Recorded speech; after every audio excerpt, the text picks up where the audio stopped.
Kajian Kitab.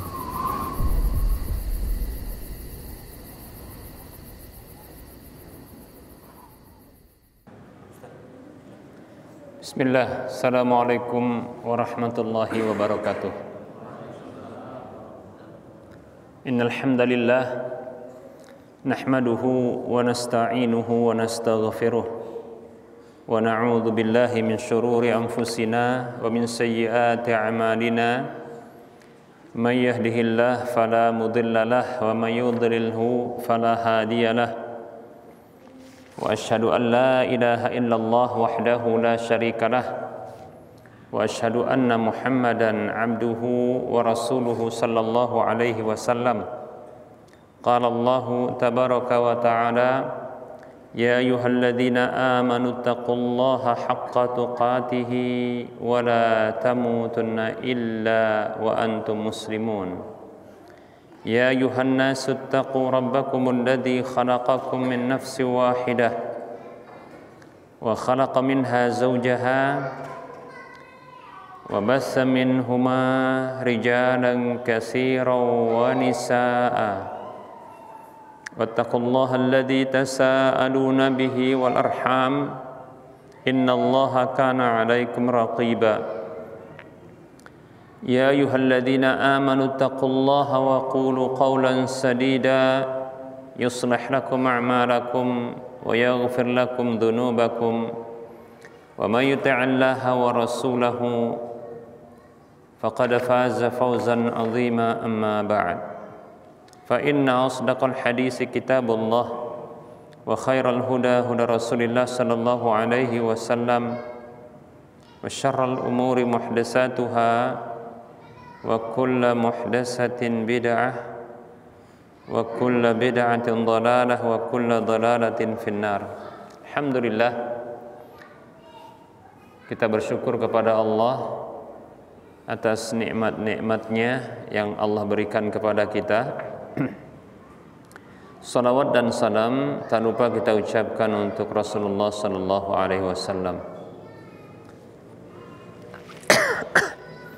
Kita lanjutkan pembahasan fikih haji dan umrah. Baik para hamba Allah rahimani wa rahimakumullah. Pada pertemuan yang lalu kita sudah sebutkan tentang jenis tawaf yang kedua, yaitu tawaf ifadah. Yang ini merupakan tawaf rukun dari haji.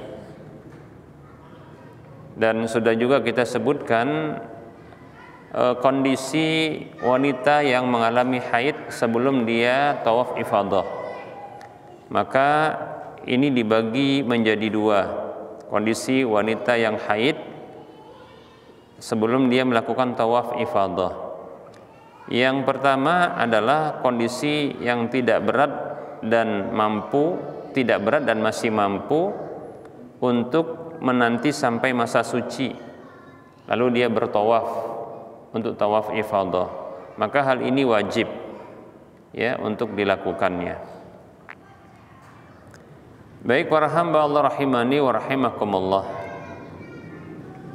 Kondisi yang kedua adalah kondisi di mana wanita yang mengalami haid tersebut dia tidak mampu untuk menanti sampai masa sucinya sehingga nanti dia bisa melakukan tawaf. Karena terkait dengan jadwal kepulangan atau jadwal kepergian keberangkatan dari Mekah, ya, bertolak dari Mekah.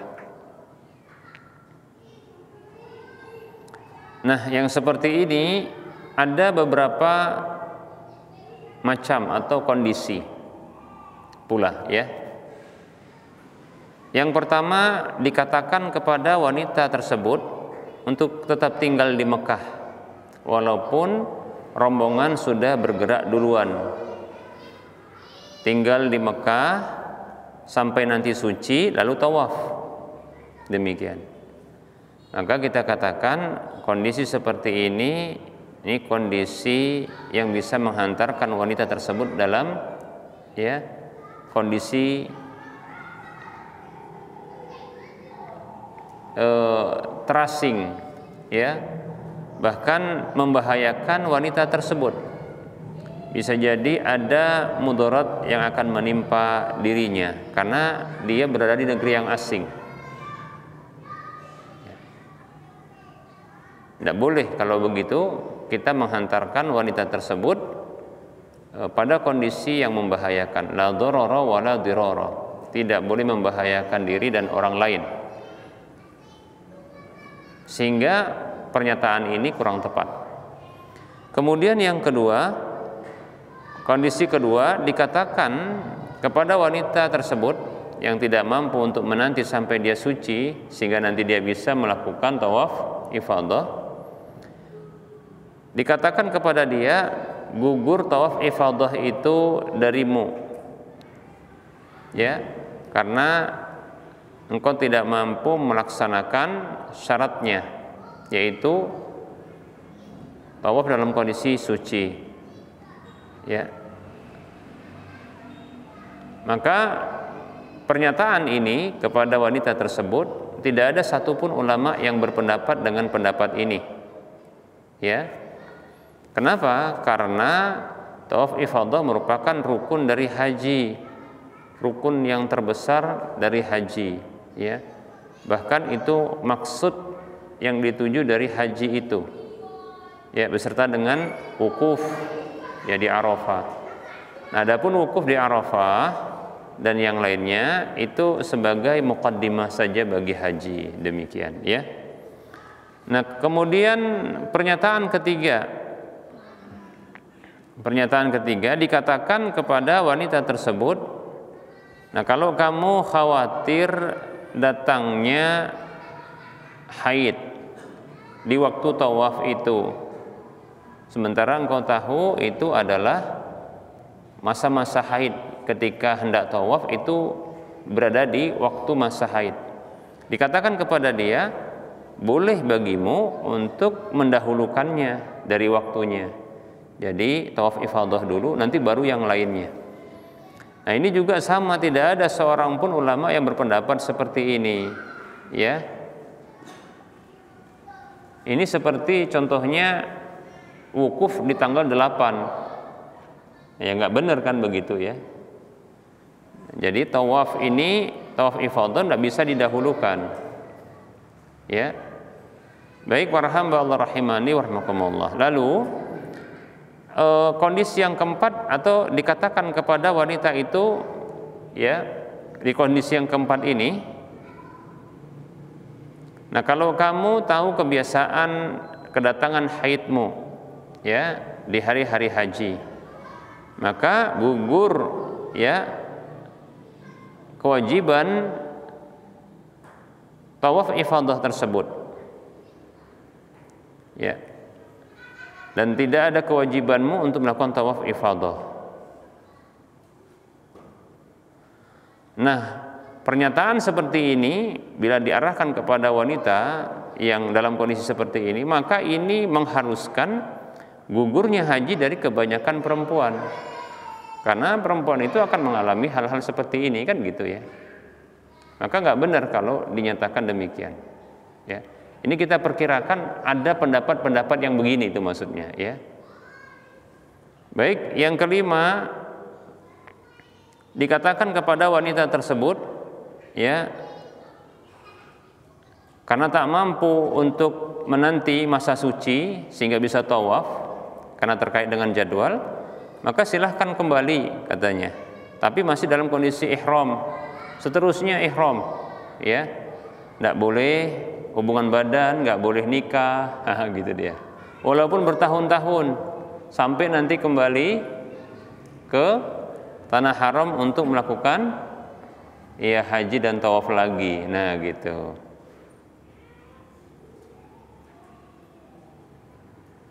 Nah, ini kita katakan, wah, ini yang bikin susah lagi nih, bikin masalah. Kasihan sekali wanita kayak gini, kan?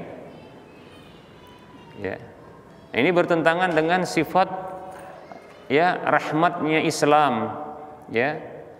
Dan Islam dibangun atas kemudahan. Nah, ini malah sulit jadi wanita seperti ini, ya. Nah, ini tentunya banyak kesulitan yang akan didapatkan oleh wanita seperti ini kalau dipaksakan pendapat begini. Kemudian yang keenam, ya, dinyatakan kepada wanita tersebut, ini semacam saran-saran gitu. Apakah benar saran ini? Nah, ini sekaligus kita sebutkan bantahannya gitu ya. Pendapat ini nggak tepat. Baik, yang keenam, ya, wanita yang tidak mampu untuk menanti masa sucinya dalam kondisi dia haid untuk bisa tawaf, ya, dikatakan kepada dia, silahkan kamu tahallul, ya, sehingga kamu bisa suci. Nah, itu disamakan dengan orang yang dia dalam kondisi terkepung, ya, padahal masih ada sisa haji pada dirinya, demikian. Nah, kapan saja nanti kalau kamu mampu, nah silahkan kamu balik, lalu kamu melakukan tawaf dalam kondisi suci. Baik para hamba Allah rahimani wa rahimakumullah. Maka kita katakan, ya, ini kias yang lemah yang seperti ini, menyamakan wanita yang haid, ya, dengan orang yang dalam kondisi dia terkepung atau tertahan dari tertahan dari penyelesaian haji, demikian. Maka ini adalah pengkiasan yang dhaif, demikian.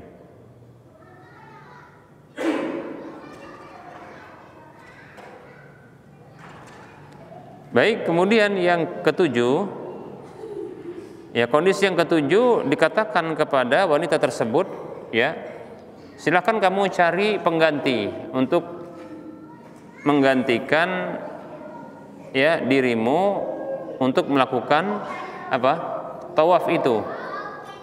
Jadi dicari pengganti orang yang bisa menghajikannya, ya, dan melakukan dalam kondisi dia suci.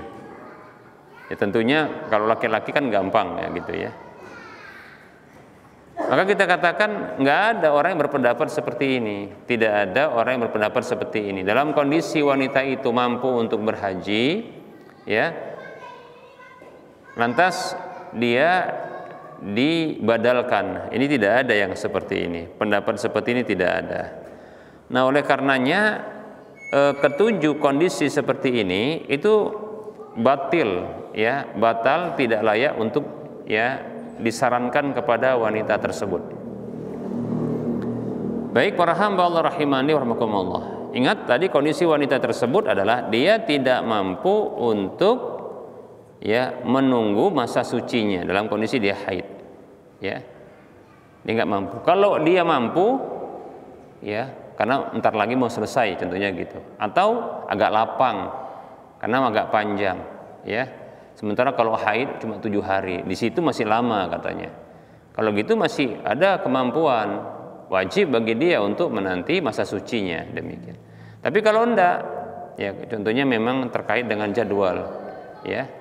Mungkin termasuk orang yang kloternya berangkatnya lebih cepat gitu ya, jadi harus segera berangkat, ya.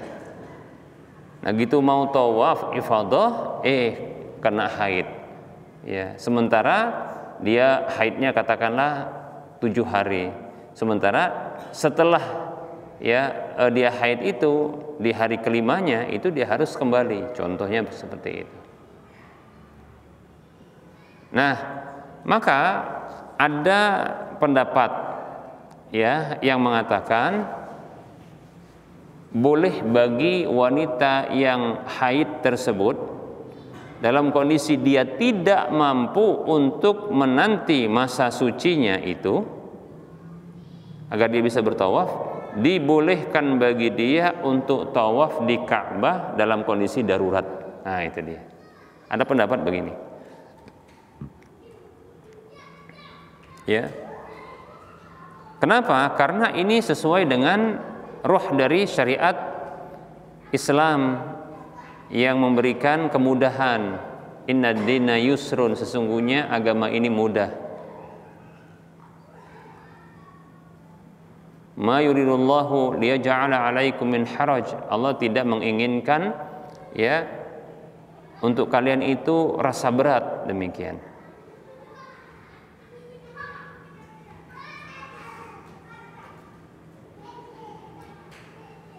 Baik para hamba Allah rahimani rahimakumullah. Lalu bagaimana dengan fatwa-fatwa para ulama dan para imam-imam,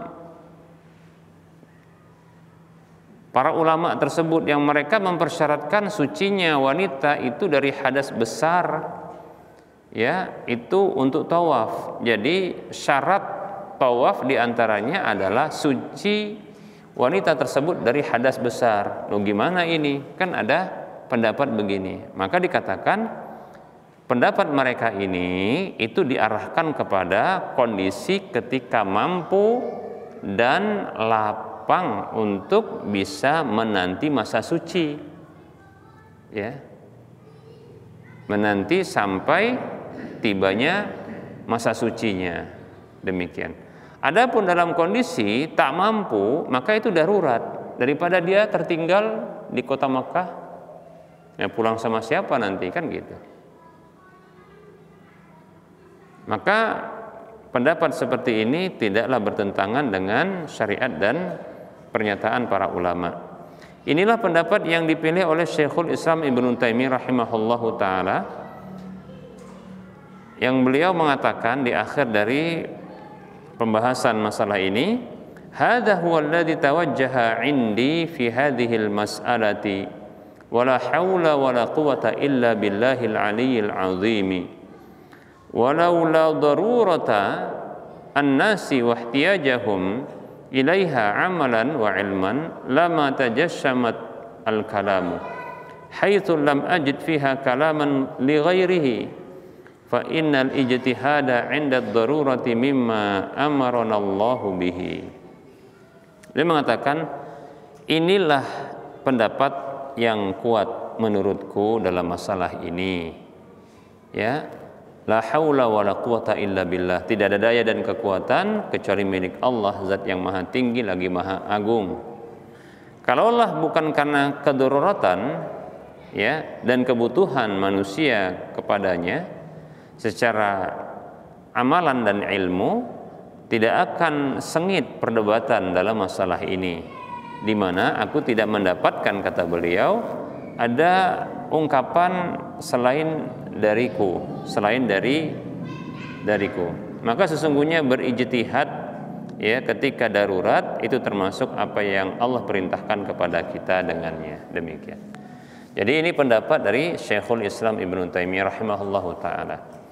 Tapi, nah sebenarnya ada hal yang lebih mudah, ya, daripada seperti ini. Apa mudahnya? Udah konsumsi saja obat. Nah gitu, obat penahan haid. Demikian, itu lebih mudah. Nah kadang-kadang perempuan itu kan ada tahu dia jadwal kedatangan haidnya, ya, baik itu ketika umroh ataupun haji maupun umroh. Apalagi haji, kalau umroh okelah, bisa berulang-ulang dalam setahun berkali-kali. Kalau haji, wah enggak bisa, ya, itu nunggu setahun sekali, ya, itu pun kalau ada kesempatan. Maka dia perkirakan kalaulah seandainya masa-masa hajinya yaitu mulai dari tanggal 8 sampai tanggal 13, 8 Zulhijjah sampai tanggal 13, berapa hari itu? 5 hari, ya. Ya, hari tarwiyah sampai tanggal 13, hari terakhir dari apa? Tasyrik, ya. Nah 5 hari seperti itu. Kalau kira-kira haidnya itu mepet, ya, kadang bisa lebih cepat, kadang bisa lambat gitu. Udah dekat-dekat. Nah, sebelum atau setelahnya, udah minum saja obat gitu, obat penahan haid seperti itu. Ya, tapi pastikan ya obat tersebut tidak memudaratkan.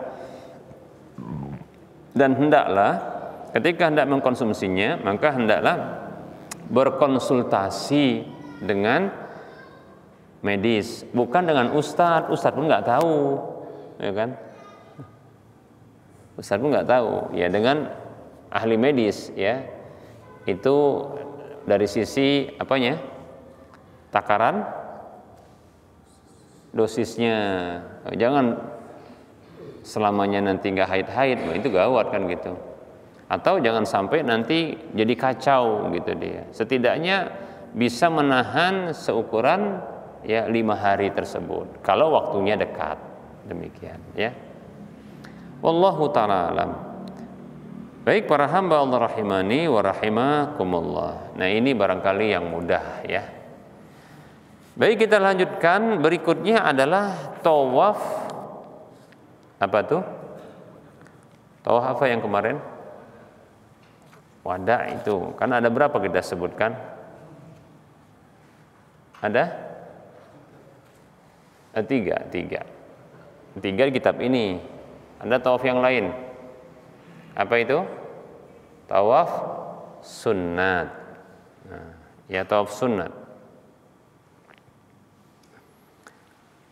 Nah, tawaf sunnat ya. Sebelum tawaf wada, tapi nggak apa-apa lah kita bahas tawaf wada dulu ya, baru nanti tawaf sunnat lah ya, insya Allah. Karena tawaf wada ini masih ada yang mengatakan wajib ya. Baik para hamba Allah rahimani wa rahimakumullah. Tawaf wada ya, tawaf wada ini disebut dengan wada karena dia memang tawaf yang dianjurkan untuk dilakukan atau disyariatkan untuk dilakukan ketika hendak meninggalkan kota Mekah ya. Tawaf wada, tawaf perpisahan kata orang gitu ya. Seperti haji wada, haji perpisahan. Ya, ini tawaf wada. Baik, para ulama mereka berbeda pendapat. Jumhur ulama berpandangan itu wajib dalam haji, ya. Berbeda dengan ulama mazhab Maliki. Ulama mazhab Maliki berpendapat itu sunat saja, demikian, ya. Jadi para ulama berbeda pendapat, ya. Berdasarkan hadis Abdullah bin Abbas radhiyallahu anhuma, beliau mengatakan, umiron nasu an yakuna akhiru ahdihim bil baiti illa annahu khuffifa 'anil mar'atil haidi. Kata Abdullah bin Abbas radhiyallahu anhuma, beliau mengatakan ini sebagai dalil ya, dalil disyariatkannya tawaf wada. Orang-orang diperintahkan untuk menjadikan akhir dari kegiatan mereka di Ka'bah itu. Ya. Orang-orang diperintahkan agar ya dijadikan akhir dari kegiatan mereka itu adalah di Ka'bah itu. Ngapain di Ka'bah? Tawaf. Nah, gitu deh. Kecuali hanya saja hal itu diringankan, dikasih dispensasi ya untuk wanita yang haid. Nah, demikian. Kalau haid udah nggak apa-apa. Hadisnya riwayat Bukhari Muslim. Dalam lafadz Muslim disebutkan, kana nasu yansarifuna fi kulli wajhin, faqala Rasulullah sallallahu alaihi wasallam, la yanfiranna ahadun hatta yakuna akhiru ahdihi bil baiti. Hadisnya riwayat Muslim. Dalam riwayat yang lain Ibnu Abbas mengatakan radhiyallahu anhuma, dahulu orang-orang itu bergerak, ya, bergerak selesai, ya, udah selesai, ya, dari manasiknya. Maka Rasul bersabda sallallahu alaihi wasallam, tidak boleh seorang pun untuk dia beranjak, bertolak sampai akhir dari kegiatannya itu di Ka'bah. Berarti ngapain? Tawaf, demikian, ya. Hadisnya riwayat Muslim. Nah, dari sini jumhur ulama mengatakan wajib, demikian. Adapun ulama Maliki mengatakan sunnat.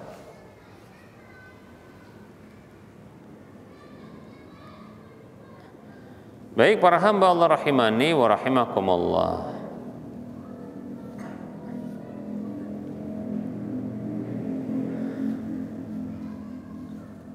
Jumhur ulama tadi berpendapat wajib, ya. Adapun bagi wanita yang haid, ya, setelah tawaf ifadah, maka tidak mesti bagi dia untuk ya melakukan tawaf wada, ya, nggak harus menanti sampai suci, ya, untuk melakukan tawaf wada, demikian. Nah, makanya mazhab Maliki pun mengatakan ini menunjukkan bahwasanya nggak wajib, gitu. Tapi jumhur mengatakan malah wajib karena nggak boleh, ya. Ungkapan Rasulullah, la yanfiranna ahadun, tidak boleh ya bertolak dari Makkah itu seorang pun. Nah, kata beliau. Ini menunjukkan ya wajibnya menurut jumhur ulama, demikian. Ya udah kerjakan aja lah kan. Baik para hamba Allah rahimani rahimakumullah. Adapun wanita dalam kondisi haidnya, maka tidak ada kewajiban dan tidak ada ya tebusan sedikit pun untuk melakukan hal tidak tebusan karena tidak melakukan tawaf wada itu, demikian. Dalilnya adalah hadis Safiyah radhiyallahu anha. Tatkala beliau haid setelah melakukan tawaf ifadah, ya. Nabi mengatakan sallallahu alaihi wasallam, "Aha bisa tunahia, apakah dia menahan kita?" Maksudnya tawafnya kapan gitu maksudnya. Qalu, para sahabat mengatakan atau keluarga Rasulullah mengatakan, "Innaha qad afadat," sesungguhnya dia sudah melakukan tawaf ifadah. Qala faltanfir idan, kalau gitu dia bisa ikut bertolak. Nah, gitu. Ya. Hadisnya diriwayatkan oleh Imam Syafi'i dalam kitab Al-Um. Baik para hamba Allah rahimani wa rahimakumullah.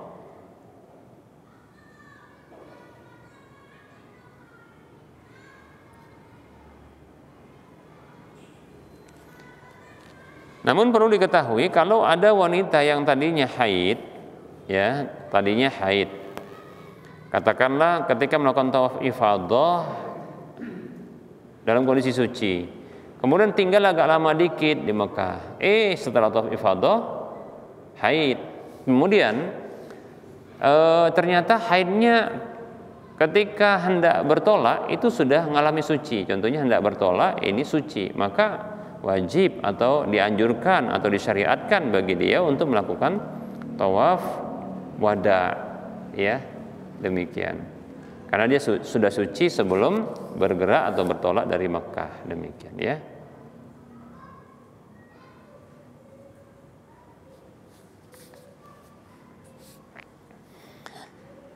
Baik para hamba Allah rahimani wa rahimakumullah.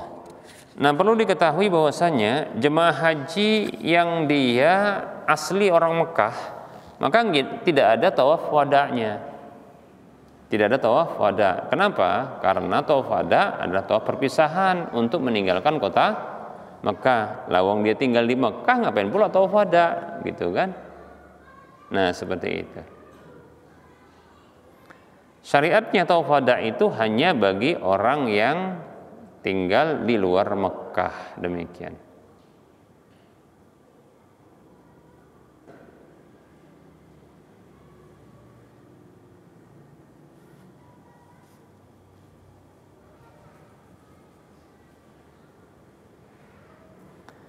Baik, disebutkan la yajibu tawaful wada'i illa 'alal haji min ahli al-afaqi. Tidak wajib tawaf wada itu kecuali atas jemaah haji yang berasal dari berbagai negeri. Fa'amal makki fala wada'a alaihi indal hanafiyyati wal hanabilati. Adapun penduduk Makkah tidak ada tawaf wada itu baginya menurut ulama mazhab Hanafi dan Hambali. Wa al-haqa al-hanafiyyatu bil makki man kana manziluhu dakhilal mawaqit. Ulama-ulama Hanafi mengkategorikan ya orang-orang yang tinggalnya di wilayah tempat mikotnya, ya, berarti di tanah haram masih atau di tempat mikot, ya, itu seperti orang penduduk Mekah, jadi nggak perlu lagi tawaf wada, gitu. Ya. Karena sesungguhnya tawaf itu wajib, ya, untuk meninggalkan apa? Ka'bah itu. Ya, maka hal ini tidak didapatkan bagi penduduk Makkah karena mereka berada di wilayah tersebut, demikian. Wa 'indal Malikiyyati wasy-Syafi'iyyati yutlabu tawaful wada'i fi haqqi kulli man qasada safara min Makkah Menurut ulama Maliki dan Syafi'i, dituntut untuk melakukan tawaf wada bagi setiap orang yang ingin safar dari Mekah, walaupun dia orang Mekah, walau kana makkiyan, idza qasada safaran ya taksuru fi salatu. Walaupun dia orang Mekah, contohnya mungkin ya ada orang, katakanlah orang Riyadh gitu ya, dia tinggalnya di Mekah, tapi dia ingin nemeni setelah dia haji, ya dia ingin nemeni orang tersebut pulang ke Riyadh gitu ya, nanti dia akan safar sekalian. Maka di sini masih dianjurkan bagi dia untuk melakukan, atau disyariatkan bagi dia untuk melakukan tawaf wada karena dia ingin safar. Wallahu taala a'lam. Demikian ya. Ini tawaf wada ya. Baik, tawaf wada ini apakah berlaku bagi orang yang umroh juga, bukan haji? Ya, jawabannya ya, masih disyariatkan. Hanya saja ya perbedaan pendapatnya berbeda dengan perbedaan pendapat di haji. Sebagian ulama ada yang tidak menyamakan dengan haji, sehingga mereka pun seperti jumhur ulama tadi kan berarti diantaranya Hambali ya, ulama mazhab Hambali mengatakan wajib untuk melakukan tawaf wada bagi jemaah haji yang ingin bertolak dari Mekah. Nah, sementara didapatkan dalam mazhab Hambali juga ya, bahwasanya ada sebahagian yang mereka mengatakan, ulama tersebut, sunnatnya melakukan tawaf wada untuk orang yang umroh yang ingin bertolak ya, meninggalkan Mekah ke tanah air. Nah, gitu dia. Atau bertolak ingin meninggalkan Mekah. Demikian. Sunnat ya, seperti kalau nggak salah Syekh bin Baz berpendapat sunnat tawaf wada bagi jamaah umroh ketika ingin meninggalkan ya Mekah, itu hukumnya sunnat, nggak wajib. Baik para hamba Allah rahimani wa rahimakumullah. Baik, berikutnya kita akan bahas ya adalah tawaf sunnat. Ya, tawaf sunnat. Tawaf sunnat ini adalah tawaf yang dilakukan ya, yang hukumnya sunat. Ya, tentunya tawaf sunat hukumnya sunat ya. Itu di waktu kapan saja, di kapan saja. Ya. Tidak ada kaitannya dengan apa? Dengan manasik haji, manasik umroh ya. Begitu juga tidak ada kaitannya dengan kedatangan. Jadi bukan karena kepulangan. Nah, begitu. Itu tawaf sunat. Jadi contoh, ada orang yang dia bekerja contohnya. Kan ada orang yang bekerja ya, kalau pernah umroh kan ada para pekerja di sana kan. Para pekerja ya, yang contohnya mereka kerjanya bersih-bersih atau kerjanya bangunan ya. Atau siapapun yang kerja mungkin di sekitar Mekah atau dia berdagang di Mekah ya. Atau contohnya jemaah haji atau jemaah umroh yang ngetem di Mekah nunggu kepulangan gitu. Ya, sayang kalau tidak umroh, kalau tidak tawaf, silakan tawaf, terhitung sunnat. Demikian ya. Waktunya kapan aja, kapan saja, tidak masalah ya.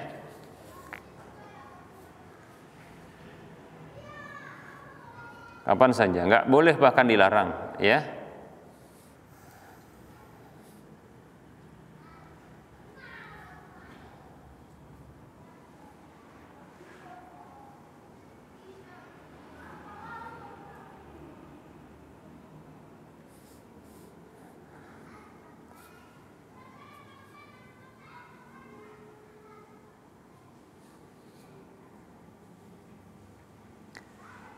Baik para hamba Allah rahimani wa rahimakumullah.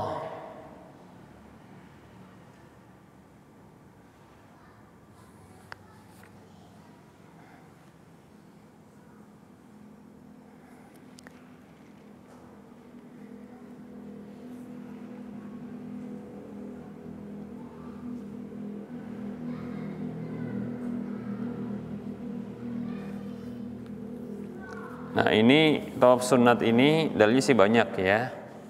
Dalilnya banyak.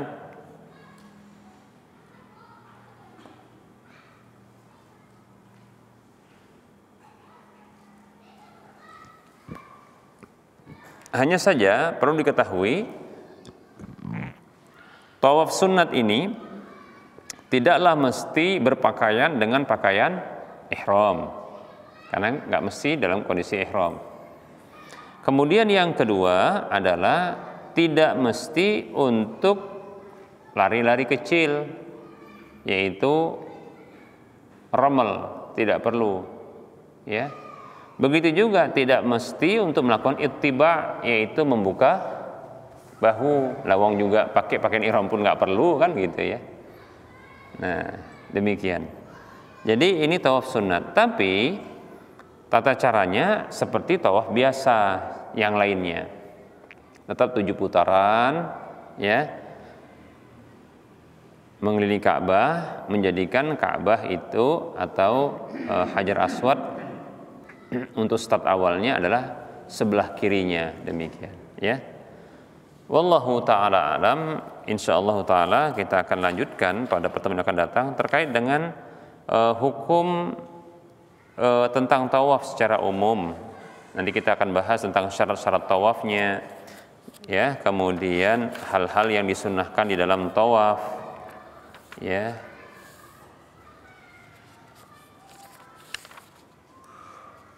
Dan hal-hal yang mengiringinya. Baik, insyaallah ta'ala kita lanjutkan pada pertemuan yang akan datang. Kita buka sesi soal jawab, ya. Bagi yang mau bertanya dipersilakan. Baik.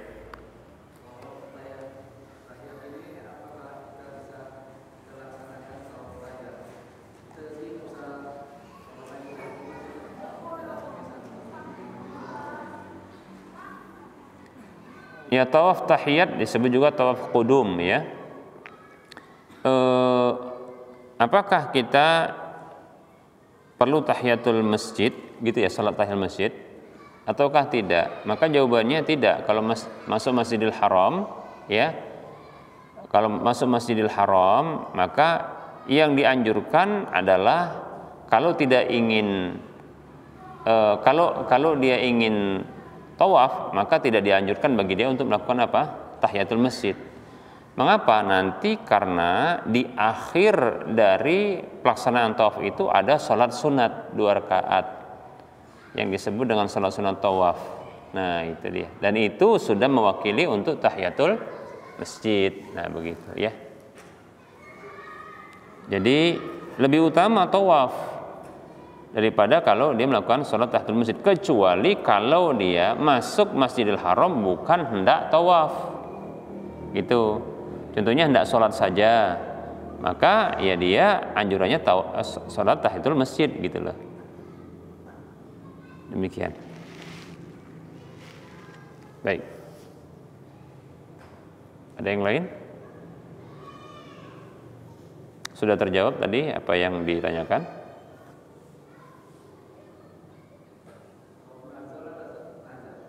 Tawaf nadar ada, tawaf nadar. Tapi ngapain nadar untuk melakukan tawaf, ya?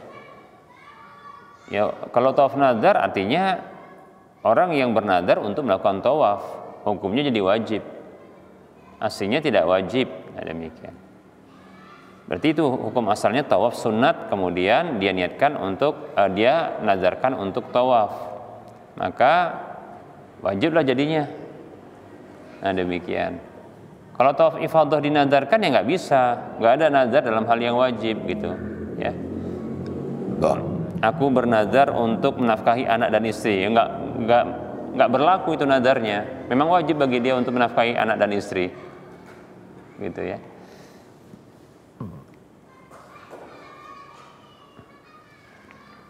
Demikian ya. Kalau tawaf nazar ada, ya.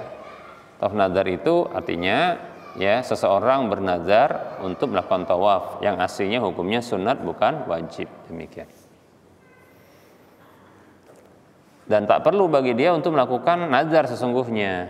Artinya sebelum melakukan nazar hendaknya dia jauhi nazar itu, karena nggak akan berpengaruh bagi takdir. Tidak bisa mempercepat sesuatu yang dianggap baik dan tidak bisa menolak satu yang buruk. Karena dia tidak berpengaruh bagi takdir. Nadar itu demikian. Tawaf nadar itu hanya berlaku bagi orang yang bakhil. Ya, kata Rasulullah demikian.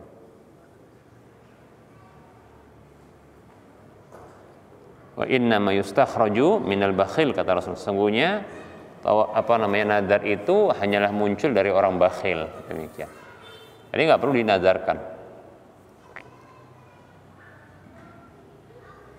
Baik, ada yang lain?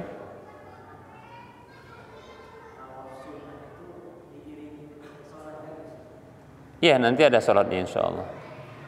Dan hukumnya ya sunat, sholatnya sunat.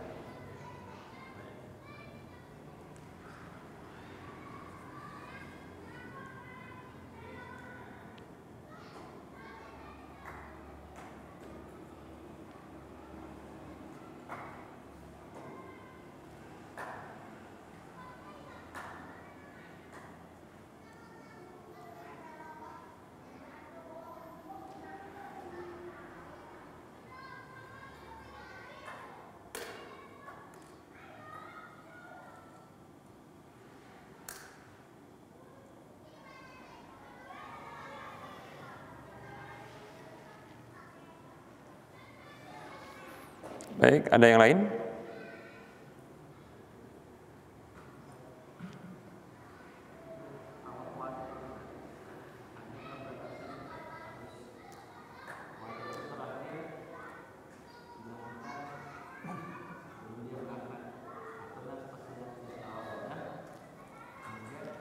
Boleh nggak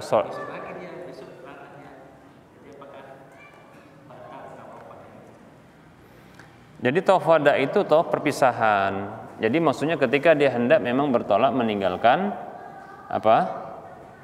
Mekah dan Ka'bah. Nah, kalau jaraknya agak jauh esok hari dan dia tahu bahwasanya besok mau bergerak bertolak, maka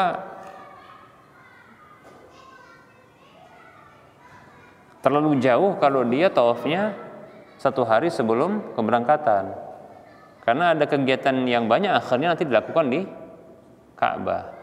Yang pernah Anda dapatkan fatwa para ulama adalah ketika contoh dia punya kesempatan pagi hari untuk tawaf wada, keberangkatannya adalah siang hari, kebanyakannya siang ya, siang itu. Kalau dia travel Indonesia itu ketika bergerak dari Mekah itu biasanya siang, kalau setahu saya ya, siang. Nah, itu pagi hari sempatnya, ya. Kenapa? Karena nanti mungkin terkait dengan kemudahan. Kalau nanti siang hari atau tambah lagi agak sulit, capek lagi untuk butuh istirahat, sehingga pagi hari. Nah, ketika sholat contohnya setelah pagi selesai kan ada namanya sholat zuhur, nanti pengennya sholatnya di Mekah atau di Masjidil Haram, maka nggak mengapa. Sebagian ulama mengatakan tidak mengapa. Ya, ketika dia sudah jadwalnya kepulangan, namun belum bergerak, sudah masuk waktu sholat, maka dibolehkan bagi dia untuk melakukan sholat ya di Masjidil Haram, ya di Ka'bah itu. Ya, tentunya kan di wilayah Ka'bah. Wallahu a'lam. Boleh nggak apa-apa. Tapi kalau 1 hari,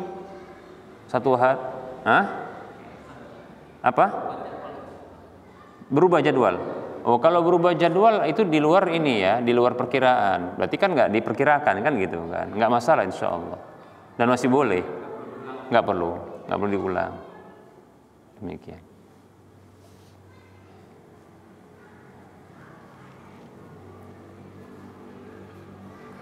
Apalagi masih terhitung 1 hari gitu dia. Contohnya awal hari kan dia malam. Awal hari kan malam kan dimulai. Besok bergerak. Dia melakukannya di malam hari karena itu sempatnya gitu. Ya, banyak hal yang mungkin membuat dia tak sempat gitu. Terkait dengan mungkin pakaian yang harus disiapkan, nanti koper-koper yang harus disiapkan kan di waktu paginya gitu ya. maka dia melakukan malam. Ana condong boleh kalau dia malam, masih 1 hari. Karena kalau dia berangkatnya esok, katakanlah dia besok itu siang, dengan malamnya kan masih terhitung 1 hari juga, maka tidak masalah insyaallah. Wallahu a'lam. Tapi jangan kalau memang tahu dia besok mau berangkat, dia besoknya ini 1 hari sebelumnya sudah dilakukan toh wada'nya. Nah ini kurang tepat. Sehingga nanti banyak tadi kegiatan-kegiatan seperti sholat sunat, sholat wajib, ya itu masih banyak dilakukan di Ka'bah atau di Masjidil Haram. Wallahu a'lam. Baik, ada yang lain? Badal umroh berkali-kali, maksudnya dalam satu perjalanan, gitu maksudnya. Iya. Para ulama berbeda pendapat ya terkait dengan badal umroh berkali-kali dalam satu perjalanan. Ya. Ana sampaikan ada satu hal yang para ulama sepakat ini tidak dibenarkan, yaitu umrohnya itu berkali-kali dalam satu perjalanan, tapi bukan dari mikotnya. Mikotnya adalah dia ambil hotelnya, gitu. Ngambil mikotnya di hotel. Perjalanannya sekali aja. Mungkin dia berpikir bahwasanya aku jarang-jarang kemari. Ya kan, duitku udah banyak habis katanya kan gitu. Tak mungkin juga aku bisa 2 kali menurut kemampuan yang diukur dia kan gitu ya. Maka aku akan lakukan umroh berkali-kali. Tapi dia melakukan pengambilan miqatnya itu dari hotelnya dengan asumsi atau dengan alasan bahwasanya itu disamakan dengan haji. Ini para ulama mengatakan tidak ada satupun ulama yang berpendapat begini. Ini maka tidak bisa jadi bid'ah yang begini. Nah, gitu. Yang ada itu seperti dalam hadis Aisyah radhiyallahu anha, yaitu ketan'im, yaitu keluar tanah haram untuk ngambil mikot. Jadi keluar dulu dari tanah haram. Waktu itu Rasulullah perintahkan saudaranya Aisyah radhiyallahu anha untuk menyertai Aisyah keluar tanah haram di Tan'im, ambil mikot, baru nanti balik lagi ke Mekah atau ke Masjidil Haram seperti itu. Termasuk yang saat ini yang dijadikan tempat mikot juga karena di luar tanah haram itu Ji'ronah, ada yang bacanya Ji'ronah, ya. Ya nggak ada Bu'ronah, itu nggak ada ya. Yang ada Ji'ronah atau Ji'ronah gitu ya. Satu lagi adalah Hudaybiyah, itu yang sering dijadikan untuk pengambilan mikot. Nah, di sini para ulama juga berbeda pendapat di sini, ya.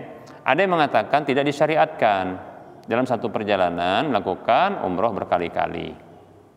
Ya, demikian. Ada yang berpendapat tidak disyariatkan umrohnya berkali-kali, ya, dalam satu perjalanan untuk dirinya. Tapi kalau badal boleh, paham ya? Nah, begitu. Baik. Nah, di antara yang membolehkan untuk melakukan tawaf umroh berkali-kali, lebih dari sekali dalam satu perjalanan, Syekh bin Baz membolehkan. Beliau termasuk membolehkan. Makanya dalam hal ini memang berlapang dada saja gitu kan. Dan travel itu jangan terlalu ketat dalam masalah ini karena perbedaan pendapat gitu. Kalau saya sering ngasih edukasi bahwasanya dalam masalah ini ada perbedaan pendapat, malah senang gitu, sebagian orang senang. Ya, ada kapten kalau nggak salah ya. Kalau yang TNI untuk satu wilayah namanya apa wilayah? Kodam. Kalau Kodam kan besar. Kodim, apa namanya? Koramil. Ini beliaunya adalah Komandan Koramil ya kan? Komandan Koramil. di apa namanya dan Ramil ya, iya. Beliau di Siantar, kemudian ikut travel. Alhamdulillah orangnya termasuk kritis ya, bukan nyawanya kritis ya, bukan kritis orangnya gitu. Jadi ketika disampaikan masalah perbedaan pendapat, kemudian ada dalil, orangnya terima, alhamdulillah, nggak ngeplek gitu dia. Bahkan disampaikan tentang poligami pun semangat gitu ya. Gitu pula ya, nah gitu. Nah orangnya alhamdulillah gitu, welcome ya, nerima, alhamdulillah ya. Malah seneng ketika disampaikan gitu, baru dapat ini kayaknya apa pencerahan, nah, gitu dia. Jadi ketika kita sampaikan begitu, silahkan memilih, nah begitu. Nah, kemudian kita kasih tahu para sahabat Rasulullah, para sahabat tidak melakukannya, hanya satu orang saja, Aisyah radhiyallahu anha melakukannya. Kenapa? Alasannya ada, karena haid beliaunya. Orang-orang bawa ya haji dan umroh dengan pahala berbeda. Sementara beliaunya cuma jadi haji saja, cemburu. Nah gitu. Sedih. Akhirnya minta sama Rasulullah diizinkan, nah gitu, untuk umroh nyusul, nah gitu. Nah permasalahannya saya tidak haid, makanya saya tidak saya tidak umroh 2 kali, nah seperti itu. Akhirnya oh ya silakan, nggak apa-apa pun kalau mau ini. Oh boleh kan Ustadz? Oh ada ulama kok yang membolehkan, silahkan. Tapi maaf saya nggak nemeni ya, saya bilang gitu. Kayak gitu, saya nggak nemeni.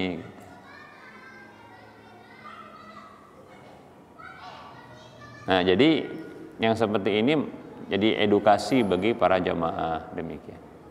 Yang penting mereka paham, ya. Baik, saya kira cukup lah ya. Ada yang lain? Satu lagi, silakan Pak.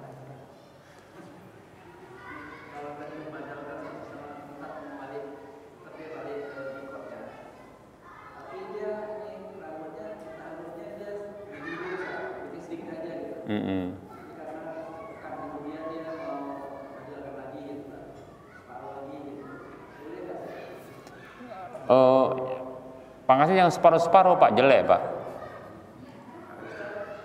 Pangkasnya jangan separuh-separuh, jelek. Ya. Boleh, cuma jangan separuh-separuh. Contoh, ya kan. Di satu momen ini dia tawaf dia umroh untuk dirinya digundul setengah satu. Nanti sekali lagi setengah lagi, sekali lagi belakang. Nah, kalau gitu ya jelek gitu Pak hukumnya. Nah, itu bisa jatuh kepada hukum apa? Qaza gitu. Tapi kalau ditipiskan seluruhnya, nanti sepekan lagi atau nggak sepekan, mungkin besoknya dia badalkan orang lain lagi, nah itu enggak apa-apa. Menurut pendapat yang membolehkan nggak apa-apa. Tapi masalah rambut tadi Pak yang jadi saya permasalahkan. Ya kalau mau dipangkas, pangkas. Contohnya kalau mereka itu paham, ya halak di sana, halak itu tukang barbershopnya itu paham. Satu jari, tahu dia. 2 jari, nah tahu dia itu. Tahu itu, ya. Gundul, tahu dia. Mau gundul habis sama dia, gitu ya. Ya. Tapi kalau 2 jari, nah itu disisakan. Kalau 2 jari mungkin kayak anak gini, ya. Kayak anak gini itu dibuat 2 jari. Padahal ini satu jari nih kan gitu kalau kita ya. Satu sisir namanya. Satu sisir. Itu. Gitu Pak. Jadi keseluruhan, jangan ditinggalkan sebahagian gitu dia. Boleh nggak apa-apa insyaallah.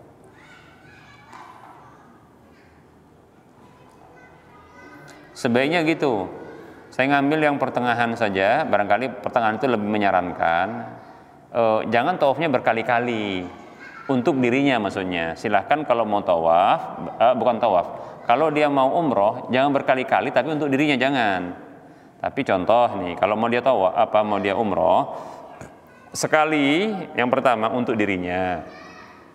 Yang kedua, dia mau umroh dari ambil mikot di luar di tanah ditan'im, di ju'ronah gitu ya. Itu contohnya badalin orang tuanya, bapaknya. Nanti yang kedua mamanya, yang ketiga kakeknya, neneknya, seterusnya begitu. Kalau dia sanggup nggak apa-apa. Saya condong silakan pakai fatwa Syekh bin Bas atau ulama-ulama yang lain, nah gitu. Tapi badal ya, insya Allah lebih ringan gitu dia. Wallahu ta'ala alam. Ini saja yang bisa kita sampaikan. Sallallahu alaihi Muhammad wa ala alihi wa ashabihi ajma'in.